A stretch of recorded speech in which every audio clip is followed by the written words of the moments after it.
Good evening, everyone. I'd like to welcome you to the 2024 Tewksbury Candidates Forum, sponsored by the Tewksbury Carnation and the Tewksbury Town Crier. My name is Jason Morris. I'm a senior at Tewksbury Memorial High School, and I'm an AP U.S. Government and Politics student. Tewksbury's annual town election is Saturday, April 6th. Polls will be open from 8 a.m. to 8 p.m. at the Senior Center, Town Hall, Rec Center, and the library.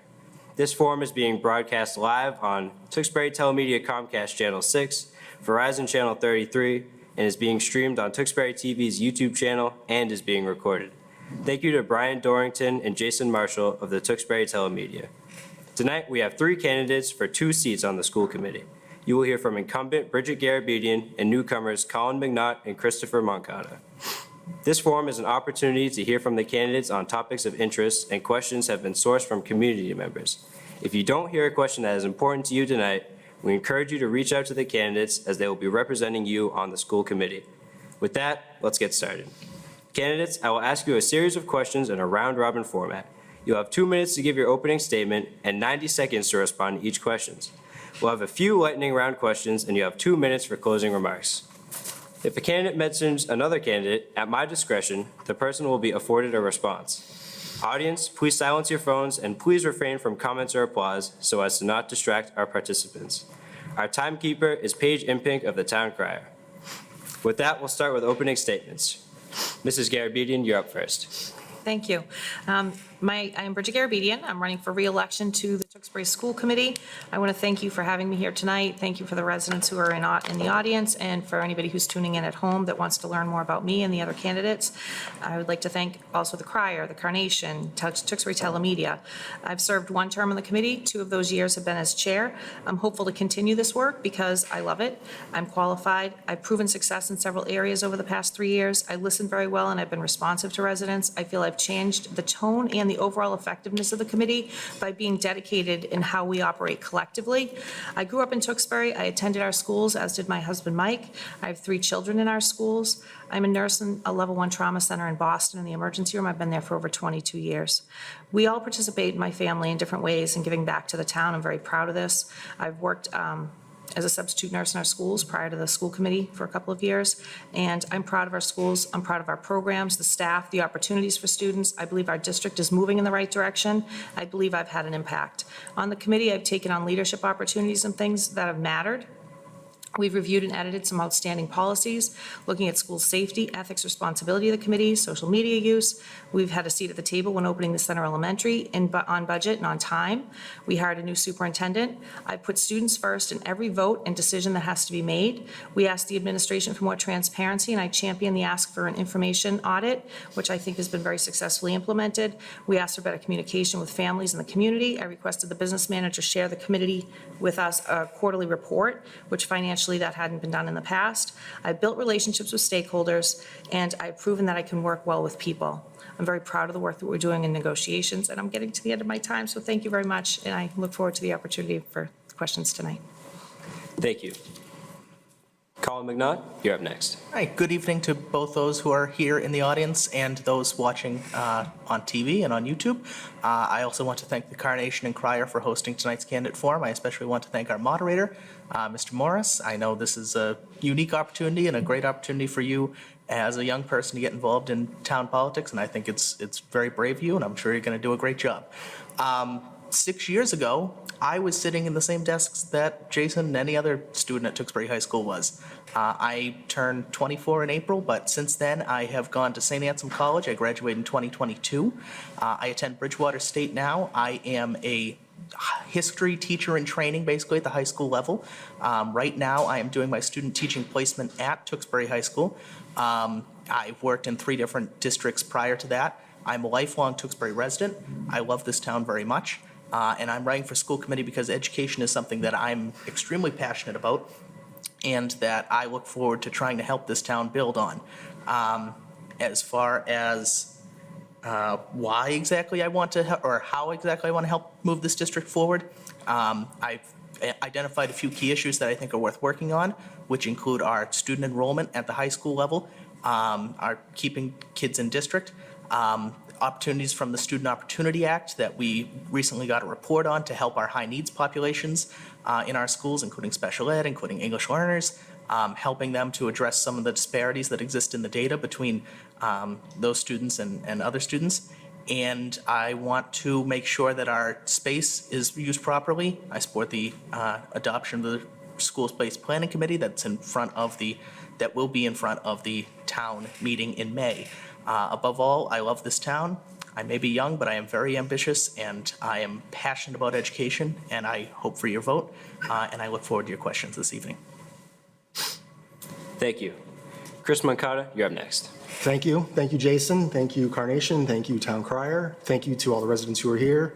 Thank you to all the residents who are watching and listening. Again, my name is Chris Moncada. I'm a longtime volunteer and supporter of our schools. I have 2 kids currently in the system, a second grader and a fifth grader. They will be in the system for ostensibly 10 more years. I enjoy, as part of being on the PAC at the Center Elementary School, creating positive educational experiences and showing appreciation for our staff. I'm running to be on the school committee on the platform of student achievement, transparency and accountability, and involving and increasing our family and community involvement. And again, I appreciate the opportunity tonight. All right, thank you. And with that, we'll start with questions. First question. Loss of students to other districts has been something Tewksbury has been dealing with for years now. How can we keep more students attending Tewksbury schools rather than leaving for technical or private schools? You'll have 90 seconds to respond. Bridget, you're up first.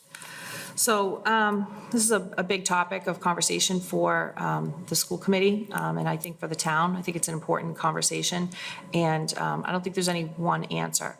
I think looking at first what's being offered at the high school to appeal to all learners. There's a huge push right now to expand dual enrollment programming, which gives students college credits before they graduate. The innovation pathways that have been very successful, those are now expanding. I think looking at engineering, biotech, and business pathways would be very helpful. Currently, they have one for theater, they have one for arts, and they also have kind of an early adopter for engineering. I think those are all great programs. I think we need to also look at the WIN school, our students who are at the 7th and 8th grade, looking at the culture and the tone of, their educational experience, and so that students want to stay with Tewksbury. I think we do need more career-based learning opportunities for students. That's what we're hearing, and undoubtedly, that's something that we definitely need to move forward to. But we need to listen to students and residents and what they need. Thank you. Colin McNaught, same question. Yeah, I certainly think this is one of the major issues that has gotten me to want to run. When I was in high school just 6 years ago, we had an enrollment at the high school about 900. Next year, our projections have the enrollment at the high school under 700. The operating capacity of the maximum capacity of the high school is 1,100. That's a significant difference. 720 to 670 next year would be basically 2 full classrooms worth of students. That's not there next year. And we have over 50% of the students at the 8th grade level who applied to go to Shawshing Tech, many of whom will wind up choosing to go. I would agree with more career and technical-based programs at the high school. I think there's opportunities for things like financial literacy at the high school that, parents always want their kids to be educated on, and I think that's an important step. Life skills and social skills is extremely important. As far as building technical education, I agree with, not just in the engineering fields, but also the business fields. Also, creating great civics-based things for our more history and sort of leadership-minded students that want to be involved in government. I think those are all fantastic ideas. I think there's a lot of grant funding we could possibly be looking for out there for those. And those are some of the solutions I have, and I agree that it is also a high school, it is a middle school issue as well as a high school issue, and we need to work on our programs at the WIN along the same line. Thank you. Thank you. Mr. Moncada, same question. Sure. I sometimes question, is it an issue of population? We have a changing community. I feel like the numbers are fairly steady. They are going down, I would agree. But I wonder, what are some of those issues? Is it the cost of college? Are people choosing to go to the tech to learn a trade? I would agree with both of my fellow candidates here about programs for career planning. Why not get kids involved in the current curriculum, start getting them some skills that they could build upon in our own system. Thank you. All right, second question. What steps does the district need to take to ensure that special education students and students with disabilities are meeting benchmarks? Mr. McNaught, you answer this question first. Yes, this is also a very important question, and it's something that we received some data that has some trends that are a little concerning as far as our populations of students with disabilities. Right now, our chronic absenteeism rate, which is students who are missing 10% or more of the school year among students with disabilities in district, is 46%, which is far above state average, and it's also above state average for students with disabilities. Our students without disabilities level is below the state average, so we have a higher disparity than most places as well. And it's an issue that also goes to the report we got from the Student Opportunity Act as far as full versus partial inclusion. 67% of students right now are in full inclusion, students with disabilities. The state average is 80%. Partial inclusion is 19% versus 8%. These are all a lot of numbers that most people kind of goes over their head. But the bottom line is we need to work on actionable steps to get more students with disabilities fully included in classrooms, fully integrated. That involves having student support teams that are there for any behavioral health issues. That involves funding. We kind of get squeezed sometimes with the circuit breaker funding at the school, so we need to make sure we're properly allocating our funding to students in special education, and we need to make sure that working with special education aides and ESPs is an attractive way and thing to work on. So, thank you. Mr. Moncada, same question. Sure, if you could actually repeat the question, please. Of course. What steps does the district need to take to ensure that special education students and students with disabilities are meeting benchmarks? Sure. So obviously, kids come first, 100%. Inclusion is important. It's an evolving kind of issue. We are being tested on, things that are going on in the schools. How are we taking that data? How are we compiling it? What are we doing with it? I'd like to see, the new special ed director, take some of that data and try to hit the ground running, see if they can implement some programs based upon the information that we currently have. And then, of course, follow up on it, and then just to see how we are actually increasing that. Thank you.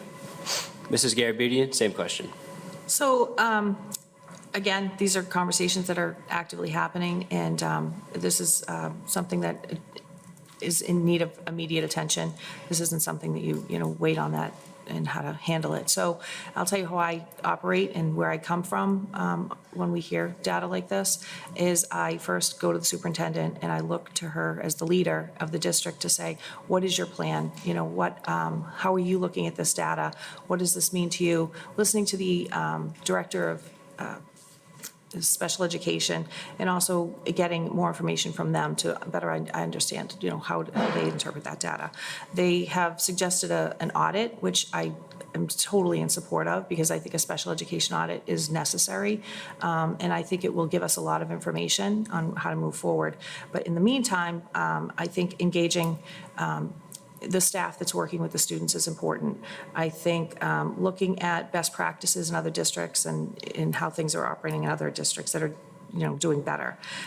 We need to look at the inclusion again and work with the staff that's doing that, and again, get their feedback. We need to hold staff accountable, and we need to make sure that the staff that's being hired is quality and knows what they're doing. We also need to reevaluate the data and engage families that are involved in this process. Thank you. Third question. The Wynn Middle School is about to pilot a program to eliminate cell phone use in the classroom. Many districts across the country are adopting a similar measure as well. Are you in favor of such programs, and would you expand a phone-free school policy to all of Tewksbury schools? Mr. Moncada, you respond first. Sure. Phones, the phones are a problem. I mean, it's the world we live in these days. So, to answer your question, basically is yes, I would, if we can institute a policy across the entire district, we should. Thank you. Mrs. Garabedian, you can respond. So I think education has changed a lot in terms of with technology, and some of it's not always been good. So I think working with students in how to have responsible use of technology is part of the responsibility of the district. So this is something that came up with the school council that's at the Wynn Middle School. So I trust and respect that they've done a lot of their work. I know this Wednesday, if anybody's interested, you can tune in. They're going to come to the school committee meeting and present that information. So I haven't yet really heard and understood exactly what this pilot is supposed to look like, but I'm excited for the fact that they're moving forward in trying to help students better utilize technology in a responsible way. So, yeah, I'm open to it. I don't know, I'm glad it's a pilot so that they can, pivot if it's not great. Thank you. Mr. McNaught, same question. Yeah, so as a teacher, I understand, seeing the distraction of the phones in the classroom can, your first reaction is, this is simply not useful, and this is something that needs to be limited. And I support the pilot program at the Wynn Middle School. The Yonder pouches, as they work, as I understand them, they sort of put the phones in a little pouch, but they keep them, the students keep them on their persons. So they're not separated physically from their phones, but they're not able to use them until they leave the sort of the classroom, basically. So that's how I understand them to work. And it's a very unique product, and I'd like to see it in action, actually. But as far as technology goes in the district, obviously technology has taken us very far and evolved a lot in recent years. I think that some of it is a distraction.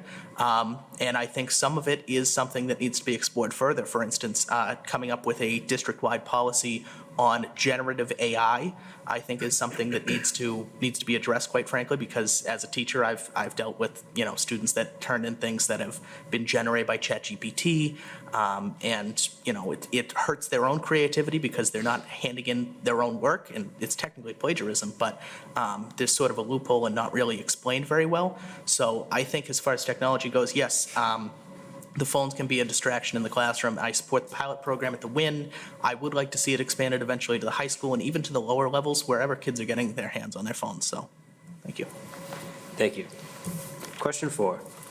What will you do as a school committee member to enforce a culture of inclusion and transparency? Mrs. Garabedian, your response. So I did write myself a couple of notes on some topics. So this was one that I think this is an important topic. I think when students first walk into a school, or anybody walks into a school, I think the messaging that's there is important so that people know that they belong, that they feel like they belong. I think looking at the training that staff has and how well is staff trained to understand what the expectations are for the culture of the school and of the district. I think also starting with your superintendent, which is where the school committee really should always kind of start, in my opinion, and understanding, your superintendent's vision. At Tewksbury, we talk about a sense of belonging. That's pretty prevalent throughout the district. Administrators adopt that same perspective, and I think implementing that in all areas. So as we write policy, I can tell you, I think it's important that you think about inclusion in your policies, inclusion in the classroom. Do kids feel safe? Do they feel comfortable there? Because there's nothing more important than every student feeling safe in the schools. Thank you. Mr. McNaught, same question. Well, I agree with that vision of inclusion. As a teacher, when I walk into a room, I see that, as a teacher, you kind of sense that there's inclusion both seen and unseen. The seen kind of inclusion is, of course, that students are being provided with the accommodations that they need, whether that be as an English learner, whether that be as a student with any sort of IEP, 504 plan, disability, making sure that they're accommodated. I agree with going through administration to make sure that we're reflecting those policies are reflective of what we feel is a sense of community and a sense of belonging here in Tewksbury. But I would also see there's an unseen sense of inclusion. The student that may be struggling right now with something that's not in our control and not in their control, that feels like they're not quite there in terms of their own control, knowing that they have sort of a support team, a behavioral support team with them that can intervene, not as a sort of like get set down to the assistant principal or whatever and be punished and get detention over and over again, but really be able to sit down with the student and say, listen, something's going on, let's get you on a roadmap to succeed in school, regardless of what's going on. So I think that there's, the students that feel like they have a bit of a backstop, the students that feel like they're being supported are the ones that are going to succeed, and the ones that, despite whatever challenges they may be facing, are included in the community. So I think inclusion, both seen and unseen, is very important. Thank you. Mr. Moncada, same question. Sure. I want every kid, every child, every student to be involved. They all should have every opportunity to excel. I would work with the admin and staff, certainly with the special ed department, what kind of training can be done if needed, is there additional training programs, and certainly leverage our CPAC parents who live it, and they can open our eyes and to what they deal with, because I might not see it from their perspective, so it would be nice to hear it from them and have their help. All right, thank you. Question 5. A ballot question was submitted for the 2024 state election to eliminate MCAS as a graduation requirement for Massachusetts students. Do you support or oppose this initiative? Why or why not? Mr. McNaught, you're up first. So as I understand the initiative as pushed by the MTA is sort of leading this charge to peel back on the graduation requirement so that eventually districts can come up with their own sort of assessment standards at the high school and middle school levels for what students are learning and how they're progressing and growing in their learning. Personally, as a teacher, I know that MCAS is a lot of stress on kids.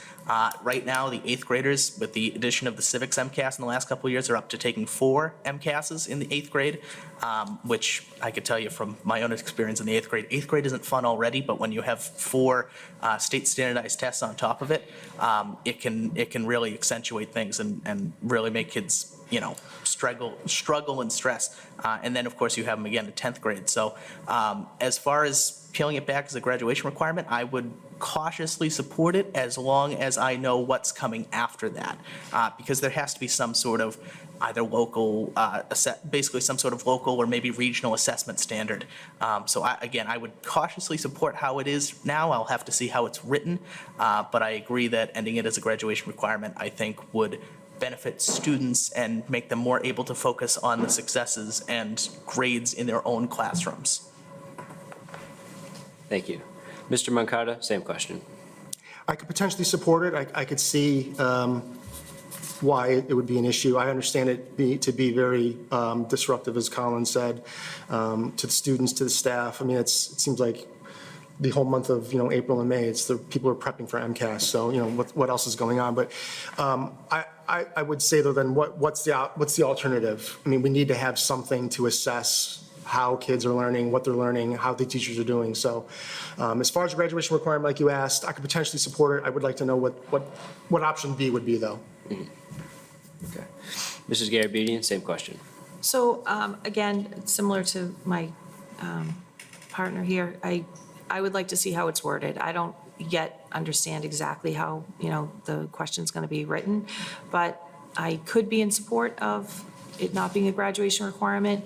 I worry a little bit about, then do students, what incentivizes students to take it? Why do we need it? I think from a school committee perspective, we do need measures, we do need metrics. We need a way to understand that we need to do better, and we need a way to understand, especially as a school committee, that we're doing great. So without having metrics like this, I think it makes it very difficult for us to pivot in whatever way we need to go in. We do have a lot of testing. I think that as a school committee, we need to be very careful and really cognizant as to how much testing and data is being collected in the classrooms.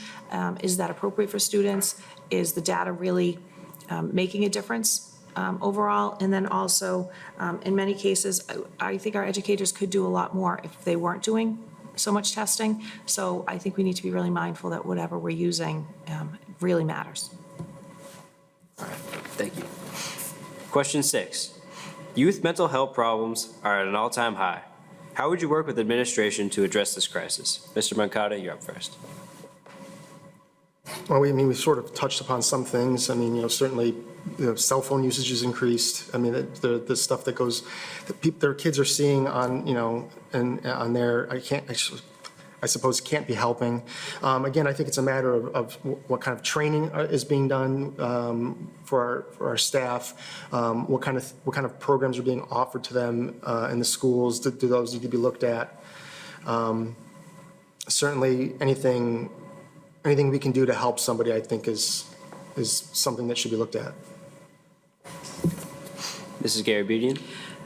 So I think, again, starting with the superintendent and trying to hear from professional educators what they think students need, because I think that they do a really good job. They understand these students. They're in the classrooms with them. And I think we need to rely on their expertise and knowledge and help us define what students need. I think my background in emergency care, I understand just how hard it is right now to find counselors, to find support for students, especially, children. So I think the schools should be a bridge for that. There is a program that the schools are using now to help families obtain counseling services, obtain some things out in the community. But it's a tough time. It's a tough time in the real world, trying to help support. So I think bringing some of those supports into the schools, they've tried to do that. They're doing a decent job of hiring really qualified, trained people, but there's a shortage in a lot of those fields. So you just have to keep pushing the administration. I think as a school committee, we're not going to solve the problem, but we're going to push people and we're going to encourage people to make the decisions and to prioritize this. And, and I think, like you said, it's at an all-time high. So it's not anything to be ignored. Mr. McNaught, same question. Yeah, I mean, as an educator, I've been in every school I've worked in, I've seen kids struggling for things that are not in their control, and it hurts. These are students who could be anybody. Things happen to them, and it hurts their mental health, and it can put them sort of out of commission, academically, out of commission socially for quite a while, and emotionally for quite a while. As far as addressing the problem, obviously, again, this is a major issue. As Bridget alluded to, this is this is also a problem of getting qualified people in there to be trained and to make sure that these students are on task. What I would love, but again, the funding may not be there, is for these sort of rapid support teams where if something happens, kids know that there's someone to be there.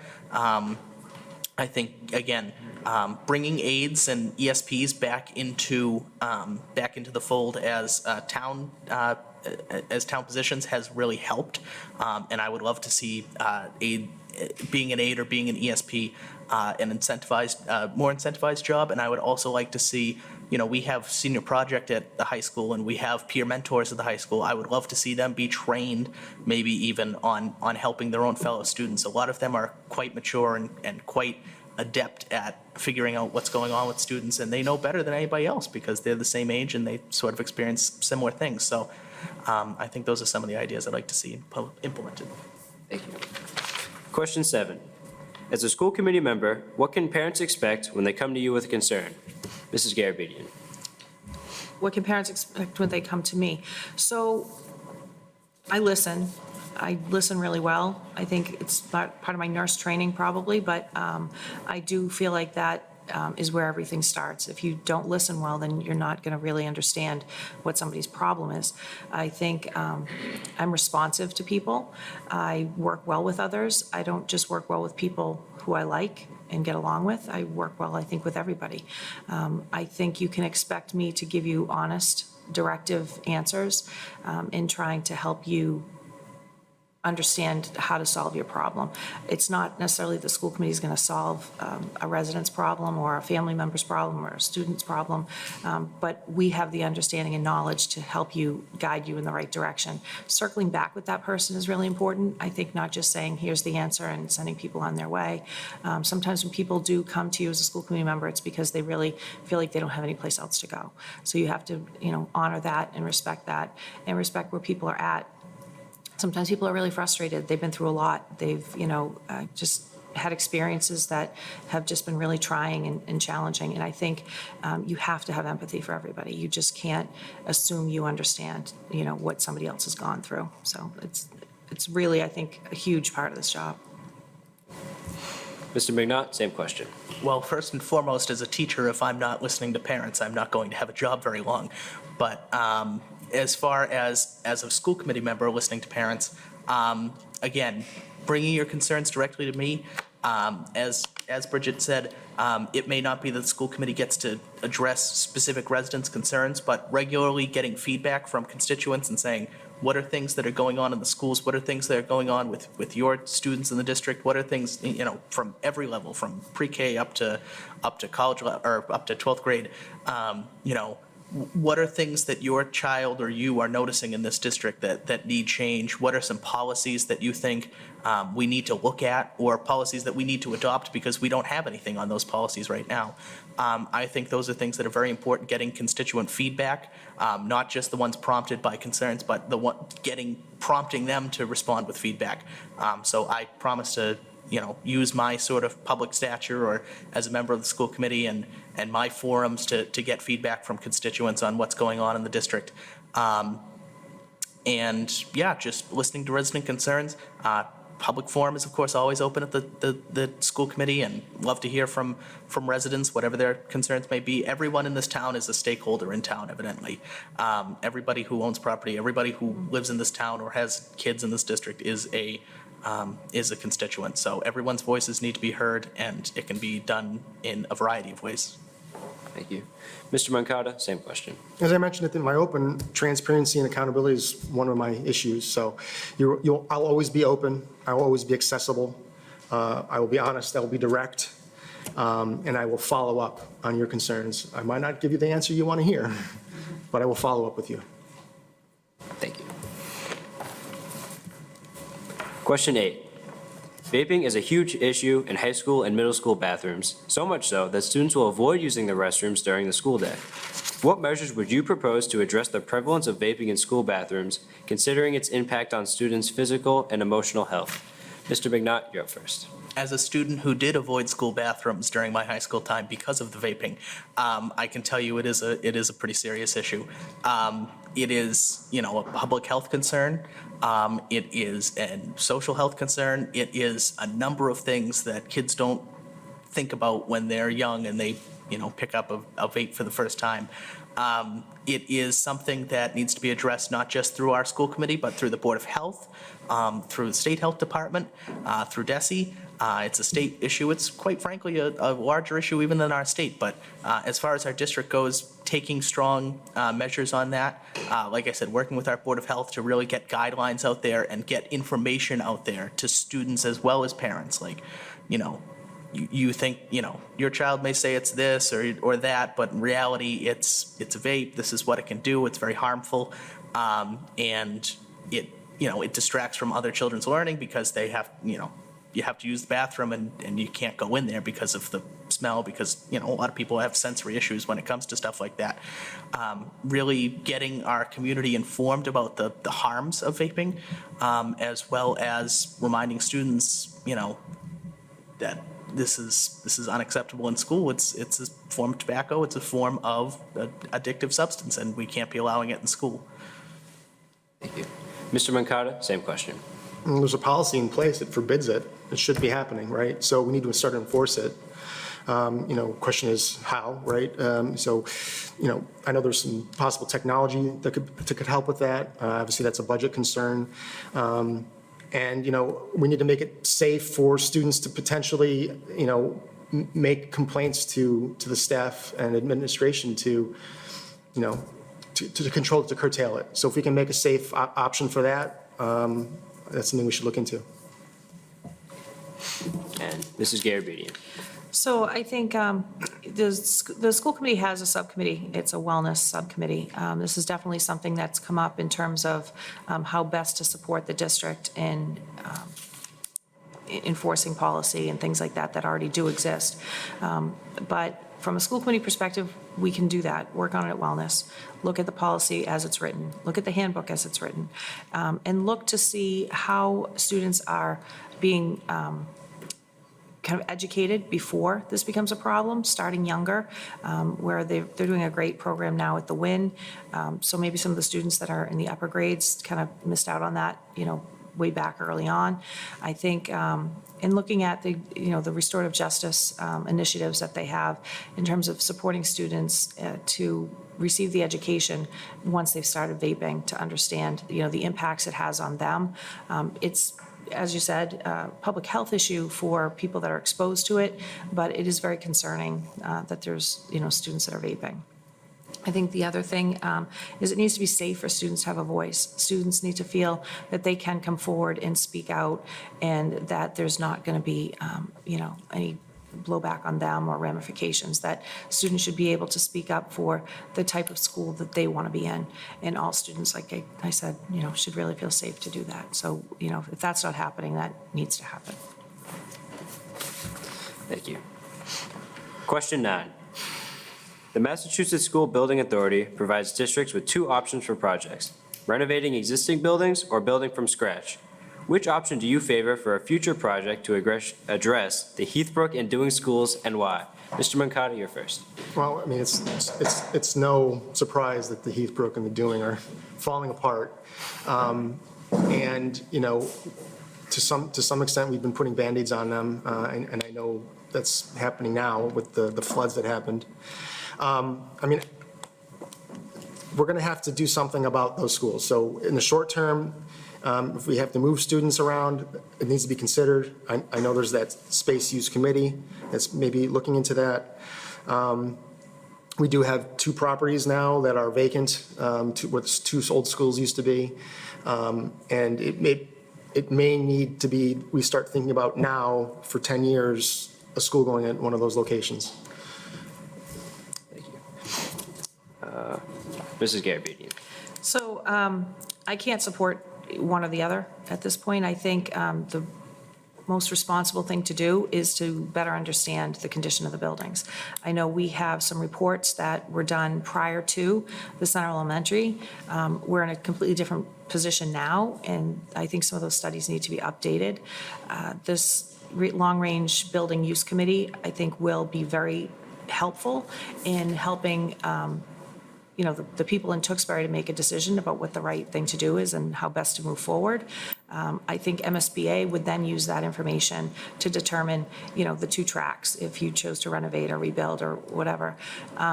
I can tell you that there's been a lot of dedicated effort into maintaining the buildings to the best of the ability. The Heathbrook has a new boiler. It has a new roof. It has all new windows all throughout the back of the building. All the doorways have been changed over. It's unfortunate that we had this flood, in the middle of the summer in Tewksbury that, did affect the Heathbrook. So I can't really say I would support one or the other, but I 100% support the work that needs to be done to sort out how best to utilize our buildings, in all the ways. I mean, and that means from enrollment and how to allocate students, resources, and the best use of the buildings, because there's a lot of opportunity that we need to consider. Thank you. Mr. McNaught, same question. I agree with the the long-term use planning committee. We had one we've had a couple, but in 2005 was the first one, and it reported that there were 5 schools that were basically that were of dire need, and 2 of them were the Heathbrook. Well, actually, it was the Heathbrook. Heathbrook was one of them, and I was in kindergarten then, and I'm in graduate school now. The building's now 66 years old, and the Dewing is getting up there as well. At the end of the day, we can only maintain and upkeep, and we've done a fantastic job. The school committee has done a great job, and the town has done a great job, finance committee, of allocating using budgetary restraint, but still allocating what we need to the Heathbrook and the Dewing, especially the Heathbrook after the flood, helping them to sort of rebuild a little bit. But I support the long-term use committee. We have the thing with the enrollment now, or sort of our decline in enrollment recently, means we actually do have a little bit more freedom to look at how our grades are allocated, see if we can move students around, see if we can nurse those buildings a little bit longer, and until we get MSBA approval, because the MSBA approval, even if we went full sail and said we need a brand-new school to replace these two, it's a long time coming, and of course, we have to vote on it still. So I support the long-term use committee as it is now, or as will be established now, and I think both of them eventually do need to be replaced, but I appreciate the efforts that's been done so far. Thank you. All right. Question 10, last one of the first round. 60% of the town's budget is allocated to the school system. How would you communicate to taxpayers who may not have a student what value they receive from their investment? Mrs. Garabedian, you're first. So it's tricky to communicate with the wide range community because, I think the district is so focused on the communication that happens internally. So, I think as a school committee member, taking that step back on a regular basis to say, this is information that, everybody should have. Our senior citizens should be hearing this. Our, people who don't have children in the district should be hearing that information because it is a very, very responsible approach to spending money in the district.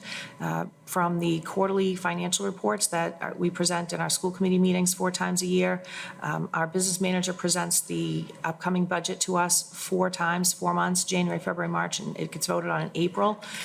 We are basically approving the superintendent's spending plan and the budget to then bring it to town meeting. So town meeting is really where our budget is approved, and it's the town of Tewksbury that approves that budget. So I think really people understanding that is important, and I think people who are engaged in the process understand that, but there's some people who just don't 100% understand it. So I think trying to just communicate better where the money goes, it's all posted on the website, you can go on and see the actual spending. I'm proud of that. I think I'm very proud of how Tewksbury handles the budgetary process. That's the roundabout answer to your question. Mr. McNaught. I think in layman's terms, generally the people, when they're looking for value in the school committee, they go, well, what is my property value now that we built this new school? And a couple of things. Number one, it does not come automatically that you build a new school and your property value shoots straight up. And also, there's a lot of community stakeholders in town that doesn't really apply to, or that may not apply to immediately. So I agree that it is not just, your property values went up because we built a new school. We need to show them also what those schools are doing for our students and what those students are doing for our town eventually. We've had a lot of great local success stories as far as people who went all through Tewksbury schools and then come back and want to support the community. And I think it shows our pride in our town. I think Tewksbury is the most proud district I've ever been in. But also really showing the programs that we have and seeing that people are, coming out of Tewksbury schools and having tremendous success. And just the average Tewksbury student, what they get up to after school can be quite a success story. I think it's incredibly important to show the value that we're adding to the town by the level of students that we're producing, the high level of students that we're producing. So I think it's all very important to raise at town meeting, to mention to people, listen, it's not just property values, it's not just numbers on a chart, it is real students who are being affected by how well we fund our schools and how our funds are allocated well. So, Thank you. Mr. Mercado. Again, transparency and accountability. I want to involve the public. They should be as part of the solution. They should look at it as we're investing in the future. And again, what are they giving back? You're getting back something, with these students when they leave our system. So I think it's again, transparency and accountability, and that it's, right, anyway, I'm sorry. Yeah, so they're going to get, you're going to see what you're going to get back from your investment. That's where I'm going with that, sorry. Thank you. All right, that is the first round. We're going to move on to the lightning round. These are like lighter questions, hopefully a little fun. And I just need like a quick one-word answer. No time or anything, just a word, a sentence to answer to the question. So question 1, we're going to start with Mr. McNaught. If money were no object, what is one course you would add to the curriculum? financial literacy. All right. Mr. Mercado Financial literacy. and Mrs. Garabedian. Oh, I have so many. This is tough. This is so hard. Definitely something in the health field. All right. Question 2, Our food service department sources fresh local produce from area farms for our students. Kale, yes or no? What, kale, yes or no? Yes. Mr. No. Mercado? No. Mrs. Garabedian? Yes, that's an easy one. Mr. McNutt? I don't care if it's an air fry, deep fry, absolutely not. All right. And final question. What was your favorite subject in school, Mrs. Garabedian? Favorite subject? Science. Mr. McNutt? Absolutely history. And Mr. Moncada? Woodshop. All right. All right. Thank you one moment. Final closing statements. We'll go in reverse order. Mr. Moncada, 2 minutes. Sure. I don't think I'm going to need 2 minutes, but again, thank you for having me. It's been enlightening. I believe I've shown, through my volunteerism, genuine passion and interest in the schools, students, and staff. It's been something that I can hang my hat on and feel good about. My life experiences and my work experience, I think, will translate into the functions of the job. I do work with all sorts of different groups of people every day. I'm dealing with millions of dollars of somebody else's money, and I do have a background in some negotiations and mediations, which I think is important at the current moment. And I, prepared as best as I can ahead of the election. I'm not going to know everything. I know there's a steep learning curve, and I hope if I'm elected to just jump right in and lean on my fellow committee members. And so I'm excited about it. And if you feel the same, vote on April 6th. Thank you. Mr. McNutt, 2 minutes. I again want to thank the Crier Incarnation for hosting tonight, Tewksbury Media for putting us on the air, and again, thank you to our moderator for, I know this probably wasn't very easy, but you did a fantastic job keeping everybody in line. My priorities on the school committee will reflect the sort of 3 major things that I want to hit on and that I've been running on, which is communication, dedication, and leadership that I feel that I exemplify. I'm young, but I've spent my whole life in Tewksbury, and I feel nothing but immense pride in this town. I did everything in high school from a year of football to a year as class president to a bunch of different clubs because I loved representing Tewksbury on a statewide stage and outside of this town. I'm dedicated to education, both as a career and as a means to build future leaders in our town. And I'll commit to being a leader on the committee as well. Even though I would be in my first year, I want to bring the same passion that I hopefully showed to you tonight on the issues we discussed this evening and more that will arise in a 3-year term because, we're talking about this now, but this goes till April 2027. Who knows what we will be talking about in April 2027, but I want to be there and I want to be part of that leadership team. I love this town. I chose to come back here for my student teaching placement because this town's schools really felt like home for 13 years for me. And I want every student that walks through those doors and every parent that sends their students through those doors and every community stakeholder here to feel like the schools are a home for future leaders and the schools are a home for future residents of Tewksbury that will give back to their town and that will provide the best possible value to our community. I hope you agree. If you do, make sure to participate in Tewksbury's 290th year of local democracy and vote on Saturday, April 6th. Thank you. All right. And Mrs. Garabedian, 2 minutes. Thank you. If I'm reelected to the school committee, there's still a lot of work to be done. I think I talk a lot tonight about how things are going really well, but that doesn't mean I'm not aware of all the work that still needs to happen. I'll be the only member on the committee not in their first term. We do need experience to drive the work that's already been started. I believe I can continue to be inspirational to us as a committee. It's very helpful to have fresh eyes on things, but I think you need the balance of both experience and fresh new perspective. I think I can be helpful in that way. Currently, the administration's dedicated. They're committed to implementing and expanding opportunities for students that will best set them up for success after graduation. This work, the pedal has to be to the metal, and people have to just keep going forward. You can't let up on this. That's really important. So, the committee needs to be dedicated to that, and I commit to that dedication. I also commit to immediate attention to gaps in special education in their testing scores, and my commitment in trying to move things forward in that direction. The committee members that support that work, that will need to support and encourage the administration in looking ahead for what student learners want and need from their education. It's a priority for any committee member, I believe. I'll continue to listen to residents and families. I'll support our superintendent to be successful. I'll support teachers and staff. I'll always put student achievement at the forefront of every decision that I make. I'll be responsible and accountable to the taxpayers and the dollars that are spent. And as a lifelong resident of Tewksbury, I know what the financial impacts are that our schools have on our residents. I have participated in countless sessions for professional development to better understand what makes a school board successful and how that impacts students. I sit on the board of directors for the Massachusetts Association of School Committees, and I'm active in that organization as the chair of our division.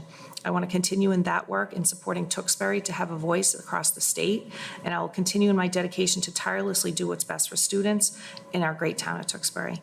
Thank you to the Crier, the Carnation, to Tewksbury Telemedia, and thank you to the two gentlemen sitting up here with me today for running. I think it's, I love this process, so thank you. Thank you. Thank you to everyone participating in tonight's forum. Again, I'd like to thank our candidates, Bridget Garabedian, Christopher Moncada, and Colin McNaught for sharing their ideas and thoughts and for stepping up to participate in our town. We're going to take a quick break and come back to hear from a library trustee candidate. Thank you.